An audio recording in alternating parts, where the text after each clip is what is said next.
Hi again, everyone. I'm Ollie Matthews. This is the Narcissistic Resistance, and this resistance video is sponsored by contribution from Anisha, and here is her story. Hi, Ollie. I'm writing to share my story, get your feedback, as well as vent and hopefully relieve some of my recent anger. It's been less than a month since I came across your videos and read my first book on narcissism and codependency. Finding out that the treatment I received was intentional hurts and angers me. This is not easy for me to share as I've always wanted to just be normal. My memories begin around 3 years old. My biological mother kissed all three of us on the side of the road. We were 5, 3, and 1 years old.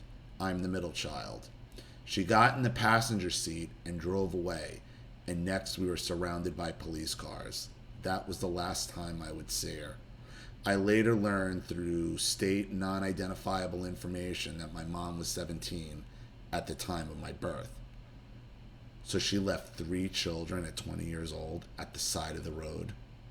You said she got into the passenger seat, so somebody helped her leave 3 children on the side of the road forever.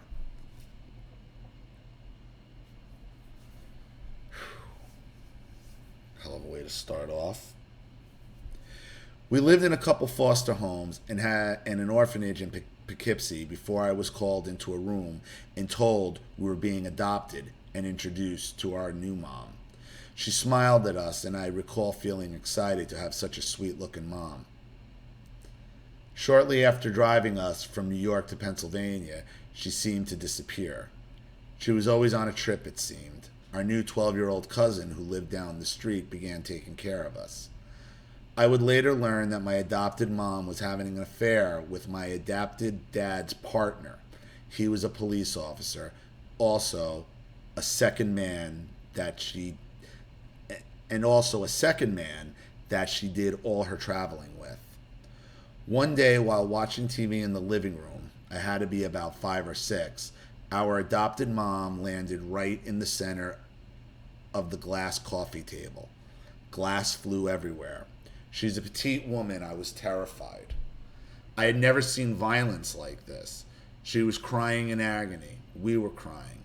Her husband had learned of her affairs and tossed her over the staircase.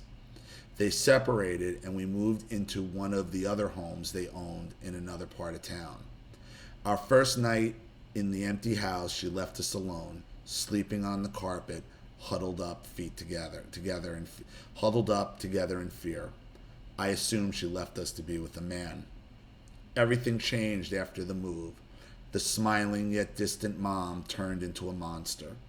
Perhaps she adopted us to mend her marriage. She adopted you to mend her marriage. She adopted you for something to do, something to distract her. She adopted you for the attention, the positive attention that brought her. What a wonderful woman to adopt these children. Meanwhile, based on her behavior, she's only out for dick and attention.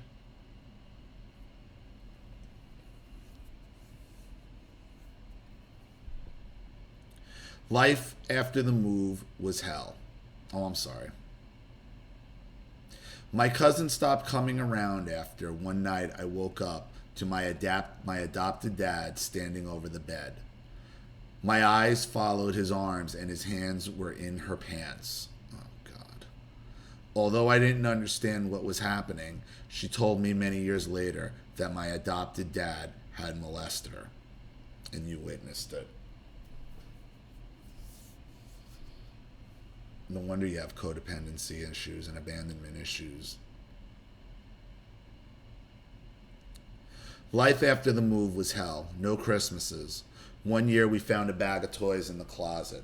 We must have left the door open because when she learned that we peeked at the toys, she laid us on the floor execution style and put a gun to each of our heads, demanding to know why we did it. We never got those toys. We were forced to wear clothespins on our noses. They are used to hang clothes on the line outside because she said our noses were too flat.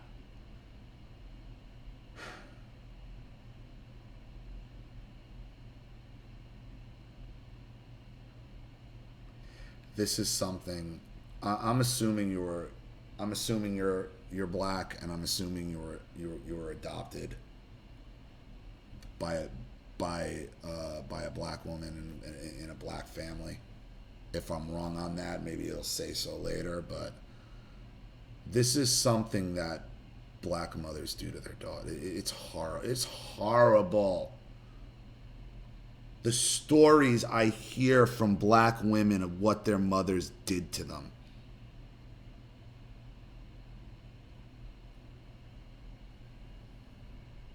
And I really wish, and I don't want to get off on a political thing here. I really wish, before black people start crying, yelling racism at everything, they would look at how in families like this, black girls are treated. Even black boys are treated. The cruelty that goes on. Not that racism isn't a problem, it is, but this is what damages young black girls and young black boys.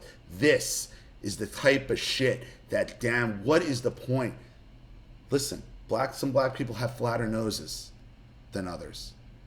To put talk about how to get yourself to hate your own looks, your own skin, your own gender, your own race. That's self-hate. I mean, that's teaching you to self-hate. Horrid. And if you were adopted by white people and they did that, fuck them too. Then they are racist pigs.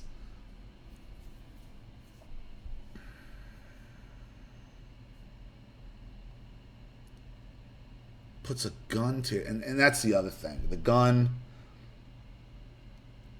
And you said that your adopted father was a cop. Like, cop families are screwed up. They just are. A lot of times they just are. Because a lot of cops, because police jobs in the last 40 years, they have been targeting sociopaths for those jobs.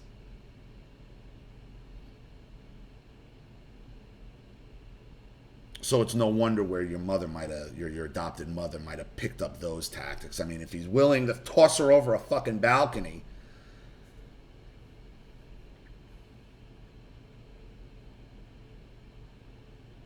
I would wonder if your adopted father said anything to his partner who is actually having sex with his mother. I wonder what he reserved for him. Probably nothing, because, they're both cops and, the blue line.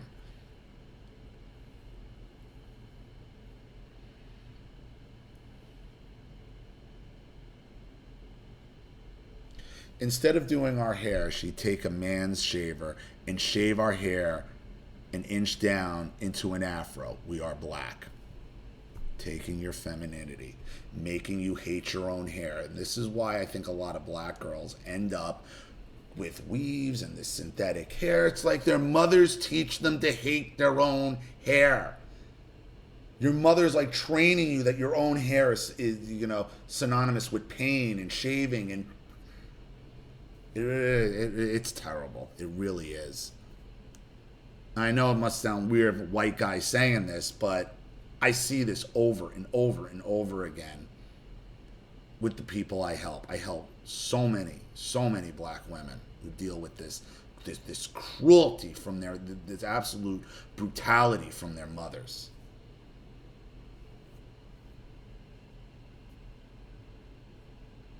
We got mistaken for boys everywhere we went. She taught us to lie repeatedly. When our adopted father would visit us and ask where we'd been, we couldn't tell him we were at the boyfriend's work. So we were told to say we were at our aunt's house. So teaching you to lie for her.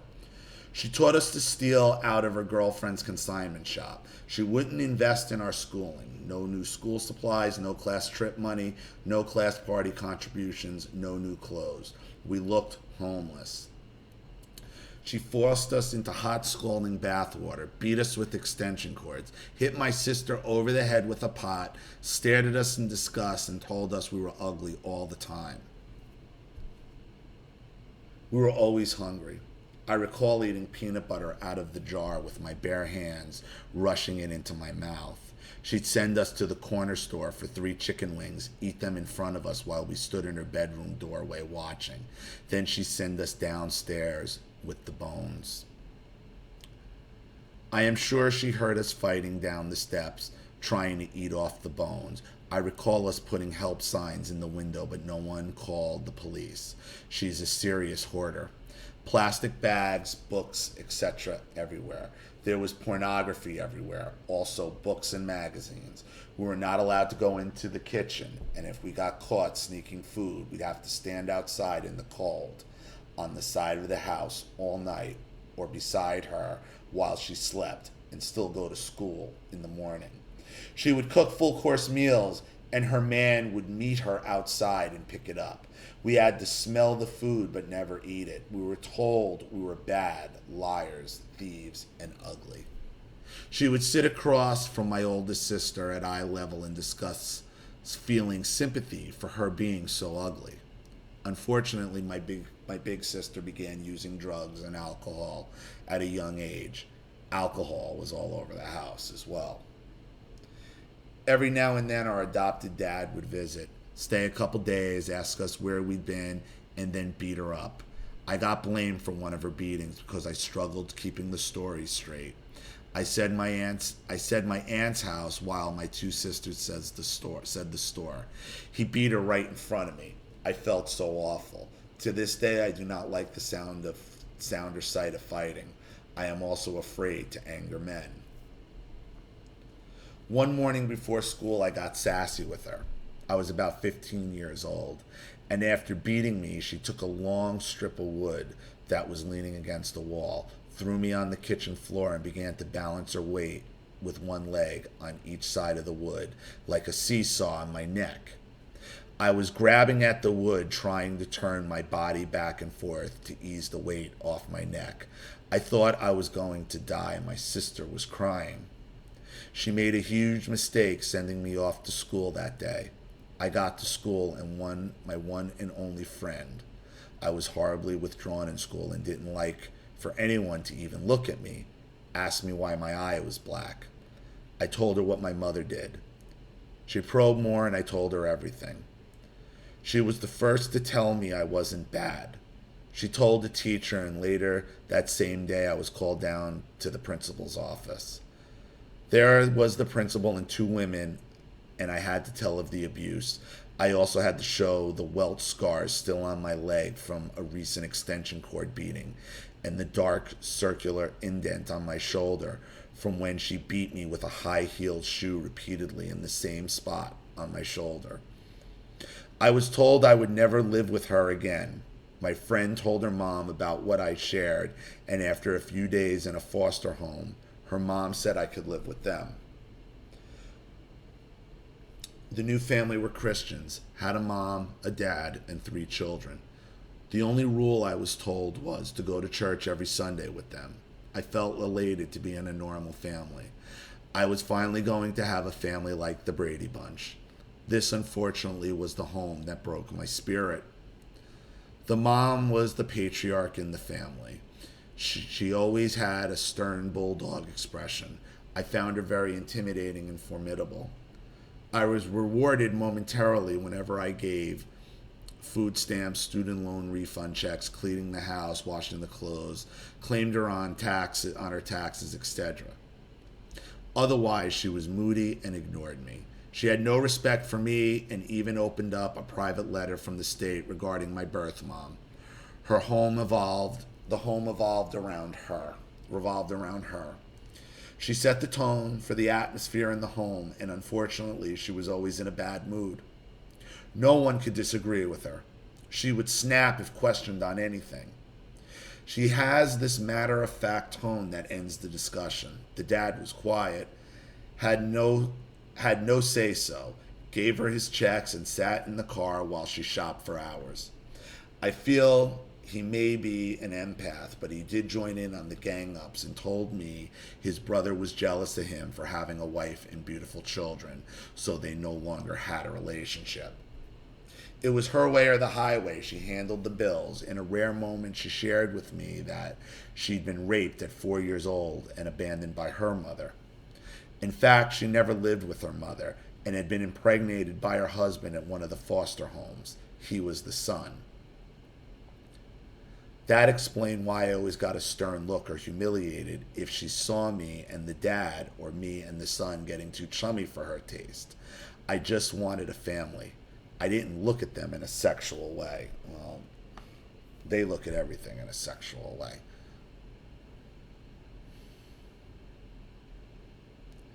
The youngest child, my friend, was the golden child.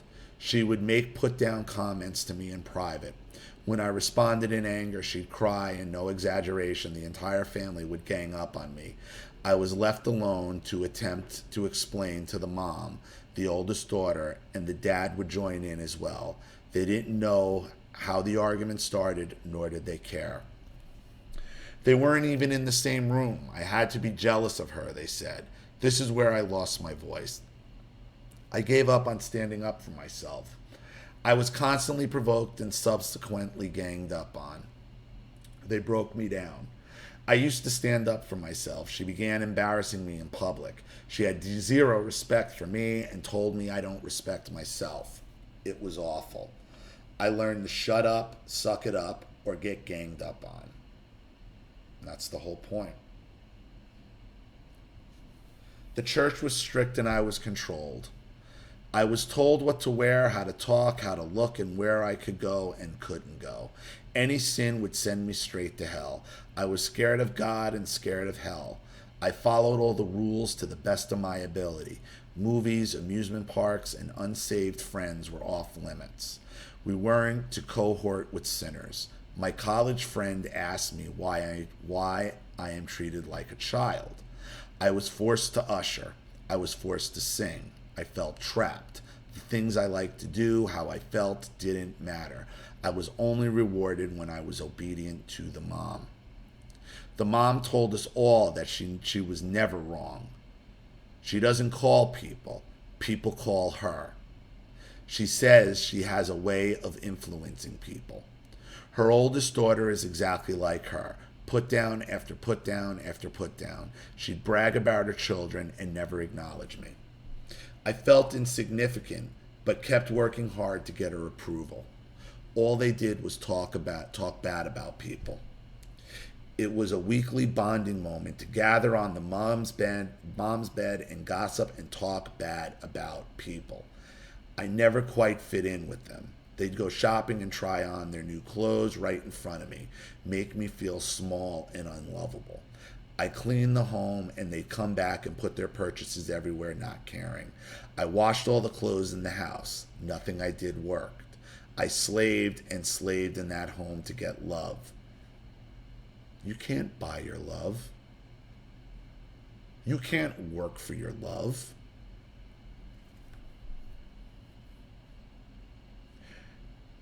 It's a lot like, and I hate to make this comparison, but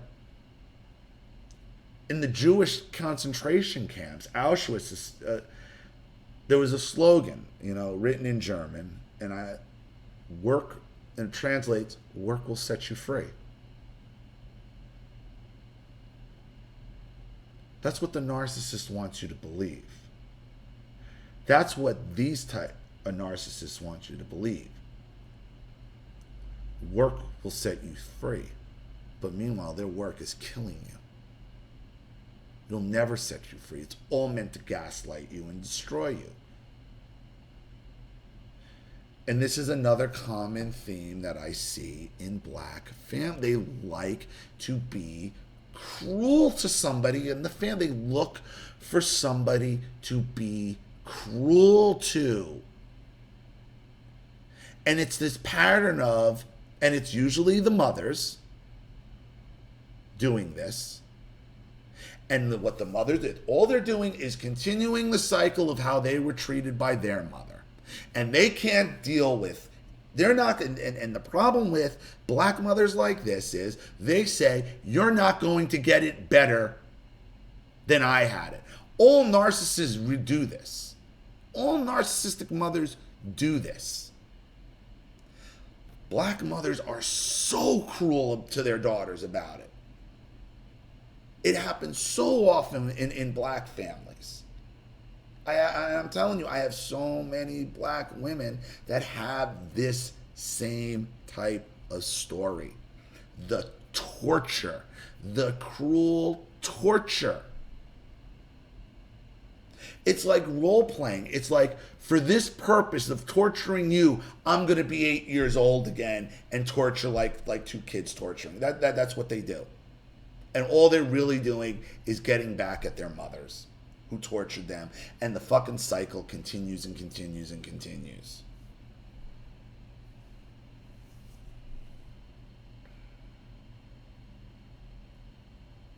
You got to understand, people like this, narcs like this, they look for people like you, people who have been rejected in foster care. You have fear of abandonment because you're so willing to please. This is why you ended up there. They looked for people like you. Your friend at school saw you as a target. Let me bring some fresh meat home. And that's what happened. Threw fresh meat to her family. I slaved and slaved in that home to get love. I felt if my own biological mom didn't love me, then I'd have to earn love. So I gave and gave. I started college and gave her significant portions of my student loan returns to get her love. Me and the golden child were in college at the same time.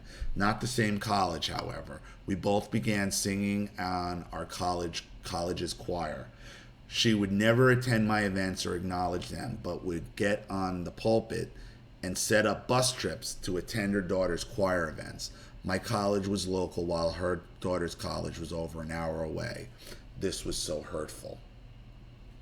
Her firstborn, the son, told me he felt invisible in the home and that she makes major decisions, like me moving in, without even asking him how he felt. They took me to get my first car and then took over it and made me sit in the back seat. Towards the end of my stay there, she said God was calling her to be a pastor, so she'd be having church in the basement of the house. I had recently graduated college and started my career. There was no way I was going to pay her 10% of my income and rent, nor did I want her to know how much I made. At this point, I began feeling everything she did was for money. Yep. She loved money. Money and obedience was the only thing that made her smile. I moved out into my first apartment shortly after she announced she'd be a pastor of her own church in the basement. She's just trying to get out of paying taxes. That's all she's doing. Listen, this is something else. It's a tax shelter. She loves money. She's just trying to get out of paying taxes. That's all she's doing. Property taxes. Because if she can have a church in her basement, that becomes tax free. That's what she's doing. I did not join her church, so she began shunning me, turning her nose up at me, making snide comments, never contacting me to see if I'm okay. When I would call her, she would ask me why I don't call more often, as if the phone doesn't work both ways. She basically cut me off for not attending her church in the basement. She felt I should support her after all she did. Right, because she needs a certain amount of parishioners in order to be a legitimate church. That's it. She only needs you if she's gonna profit off you. To this day, she does not acknowledge my children and uses my yearly visit as an opportunity to try to make me and my children feel as insignificant as the dirt under her shoes. Then stop going there. Because eventually she's going to figure out how she can start making money off your children, off you. Once you were out of college and those student loans and all that was done and you weren't good, and then you didn't join her church, Anisha's profitability for her became zero, and she has no use for you anymore. After being dropped off at my new apartment, I felt free, yet a bit unprotected at the same time. Not shortly after moving out, I met my now ex-husband. I was determined to earn his love because, similar to my foster mom, he came off strong and challenging. When he met my foster mom, he stood up to her first. He stood up to her first put down, and I fell in love. I felt like I had a protector in him. He let me know that when he was a child, his mom married and let her husband beat him mercilessly. So I felt so much sympathy for him. I was determined to help him succeed. I am ashamed to say that my ex-husband would leave and leave I would I'm sorry. I'm ashamed to say that my ex-husband would leave and I would find him. Please bring him right back. Oh, okay, it's a typo. I'm ashamed to say my ex-husband would leave and I would find him, plead, and bring him right back. He knew my past, yet he kept leaving. He was leaving to get you under control, to scare you.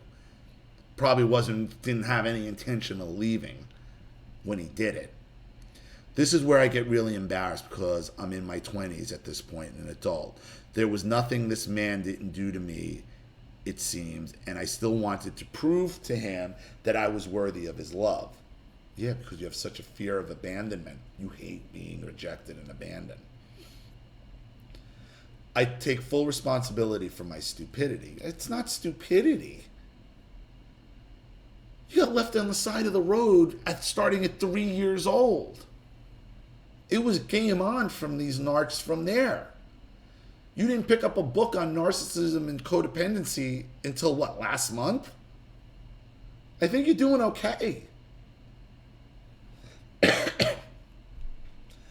I don't know if he was bipolar or a narcissist, but he was extremely selfish and never felt my pain. He was a narcissist. Only narcissists do. They keep walking out. That's meant to punish you. That's not bipolar.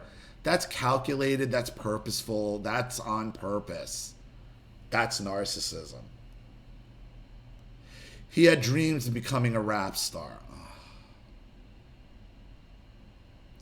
He walked all over me, and since I had lost my voice at the foster home, I avoided confrontations at all costs. Just the thought of calling him out made me sweat and shake. I would whine and complain, but never confront or attack. Each job he got, he quit within a couple months. He said, "Why should I work when the bills are already paid?" He never paid a bill in our 8 years together.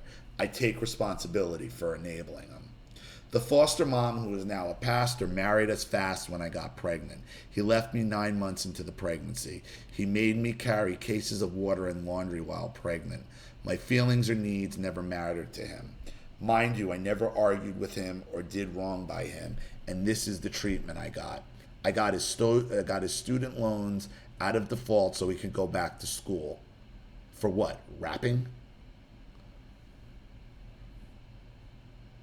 I applied for jobs for him online. I created his resume. He would start multiple schools and quit each one. I cooked every night and he criticized the food. The church taught the females to cook and take care of the men, so I was doing what I was taught. He criticized my clothes. He criticized me for having a degree and not working in New York City where I could double my income. I had learned at my foster home that if I complained while being criticized, I was being sensitive, so I took his critiques. He refused to let the baby stay home with him, so I had to pay for daycare. He said he had too much pride to be a stay-at-home dad. No, he'll be a stay-at-home rapper, though, right? Right? Okay, did he have too much pride to be hanging out in front of the corner store, which I'm sure he was? Does he have too much pride to be playing video games, being a Call of Duty captain, which I'm sure he is?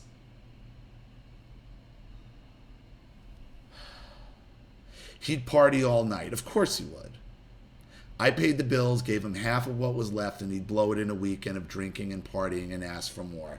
He said he was out networking since he was going to be a famous rapper.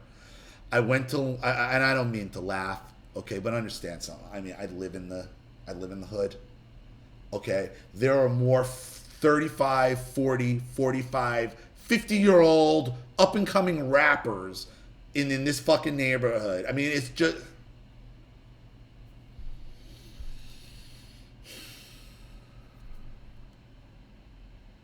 I felt unprotected. Having a baby didn't change his behavior at all. He told me he's the man and will do what he wants. One day I caught him smirking while I was crying and pleading. I thought I had imagined it. I had another baby via C-section, and he vanished, leaving me with a 1-year-old, about to be 2, a newborn, and his dog. I had to sell his dog because I couldn't take care of him with 2 babies while recovering from a C-section, and when he returned, he was livid that I sold his dog. I didn't like how he treated the dog anyway, constantly punching him. I sold him to a loving, gentle family. Finally, I gave up hope of him loving me back. I was miserable. I had been miserable. I reached my end. He went away again, and I moved. Initially, he was angry, gave me a hard time, threatened to burn my house down. I bought my first house and said he is coming to live with his family forcefully if he has to. We never reconciled after that. When I was done, I was done. I am grateful to have ended it while my daughters were both very young. They never got to witness me being a doormat and never will. Once we separated, he kept the job. Go figure. Which brings me to today. I've been divorced for 2+ years, and I'm on an amazing journey of recovery, healing, self-improvement, and self-love. I have learned so much and continue to learn new things daily. Every now and then I see my foster mom's disapproving glare when I drink wine, curse, listen to secular music. I can still hear my ex-husband saying no one will ever wife me again. Well, you don't want to be wifed. You want somebody to marry you, wife you. To the left with that shit. But I survived, and I'm so grateful to be free. I have a desk job, so I listen to positive YouTube videos and audiobooks all day while I work. I've come across a couple of men very similar to my ex, but I ended after a few red flags of extreme selfishness. I am blessed that my daughters see their dad every weekend, and he pays money to me every week with no help from the courts. He has a new girlfriend that he is abusing, so I am free from him. He bought my oldest daughter a phone, so we never communicate with each other.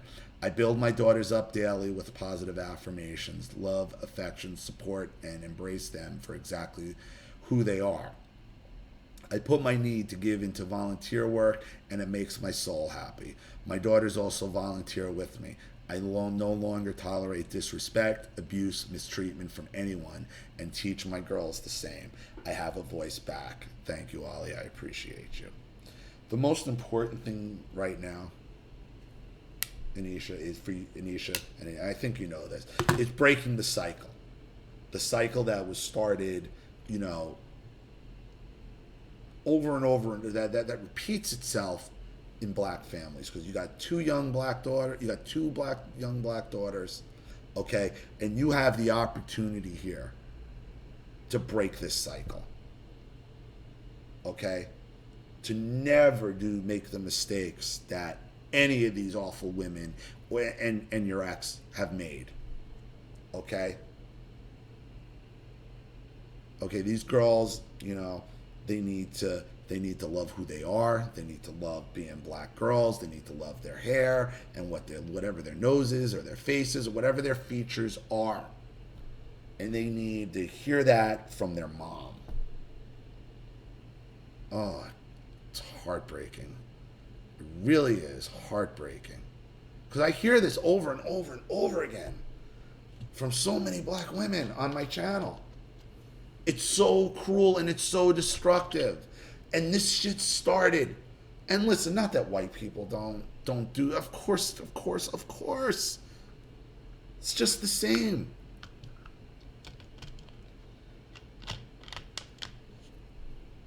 But in this country especially, and even in the world with, the disadvantages that black people do have as a race, you don't need this one from within. Because it's so damaging, and I think it just expands into so many different areas into black culture and into just society in general. Your focus on your daughters needs to be key, because you have two young girls who, you know, you don't want them growing up hating themselves, who they are, what they are. So start with there, obviously. You need to understand that these patterns keep repeating themselves. It was started from the abandonment of your adoptive mother. And it's not a coincidence you kept ending up with these same types of people. They look for children with abandonment issues because they know they'll take the bullshit. They know it. You were groomed over and over and over again. So now what going forward? And I've given this advice to many, many people. You are going to be susceptible for the same type of treatment over and over and over again, unless you start stepping out of the box and doing things differently. How you normally meet people. If you normally wait for people to approach you, then you need to start approaching people. If you're meeting people at church, you need to go meet them somewhere else. You understand? Kind of like, I don't know how many of you are Seinfeld fans. Like when George Costanza said, every single instinct in my life has been wrong. Every single one. So from now on, I'm going to do the opposite. And he goes up to some hot woman in the diner and says, my name's George, I live with my parents, I got no job, I just told the truth. And she's like, hi. And that's how it's funny how the episode ended. Try doing the opposite. And maybe you'll have different results.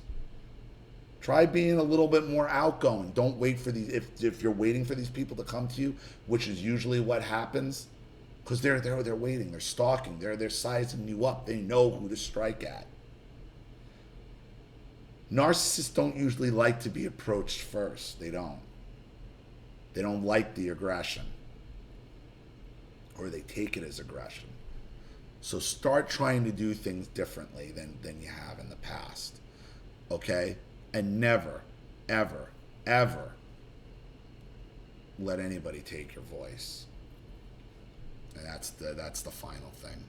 So thank you so much for your contribution. Thank you for your story. I really appreciate it. Thank you to everybody watching.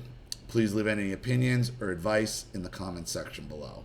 And again, if you want your story read on the channel, you have a topic you'd like me to cover, a narcissist you'd like to expose, you'd like to set up Skype, a phone call, have a private video made, or a Facebook Live chat, or you'd like to sponsor a video for someone who can't afford it and needs help, or you just want to make a contribution to the channel in general, which is always awesome.